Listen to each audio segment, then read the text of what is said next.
Réforme du système partisan et élection du 11 avril, quels enseignements? C'est le thème de l'émission Ma part de vérité de Golf TV Africa du dimanche 18 avril 2021 qui a reçu le député André Okunlola. Il ressort de son intervention que la réforme du système partisan est salutaire, et a permis de réorganiser les partis politiques qui animent la vie politique dans le pays. En effet, il a fait savoir que le pays comptait, il y a quelques années, environ 260 partis politiques, et à chaque veille d'élection, des gens se regroupent et créent parfois des alliances de contre-nature. À le croire, depuis l'avènement du renouveau démocratique jusqu'en 2016, le président de la République élu est l'otage de plusieurs alliances de contre-nature qui ne lui donnent pas la liberté de gouverner le pays. La même situation se produit au niveau de l'Assemblée nationale et au niveau des mairies. Ce qui engendre une instabilité criarde au niveau de ces instances. Mais à l'avènement du régime de la rupture à la tête du pays en 2016, le chef de l'État Patrice Talon a posé le diagnostic et proposé les grandes réformes pour stabiliser le pays et créer les bases fondamentales du développement du pays. Une proposition qui a été applaudie, selon l'élu de la 10e circonscription électorale. Ce qui a conduit au vote d'une nouvelle charte des partis politiques pour contraindre les acteurs politiques à aller à des regroupements de grande envergure. Ainsi, de plus de 260 partis politiques, le Bénin compte désormais moins de 10 partis. Par ailleurs, la réforme du système partisan a aussi permis l'alignement des élections. Désormais, une année électorale est établie pour permettre de tenir toutes les élections, et utiliser les 5 ans qui vont suivre, pour travailler pour le développement du pays.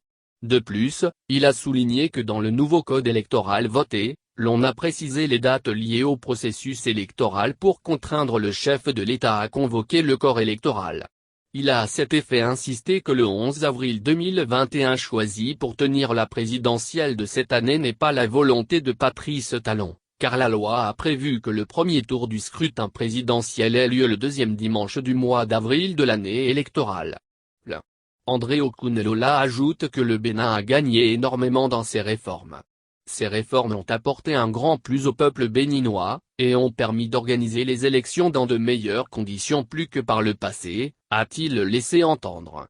L'autre avantage de la réforme du système partisan évoqué par le député André Okunlola est l'amélioration du taux de représentation des femmes dans les instances de prise de décision comme l'Assemblée nationale.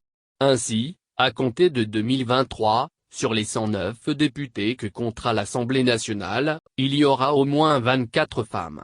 Ce faisant, le Bénin se conforme aux normes des organismes internationaux dont il est membre et qui exigent la présence des femmes dans les instances de prise de décision, au dire du député. Son appréciation de la présidentielle de 2021.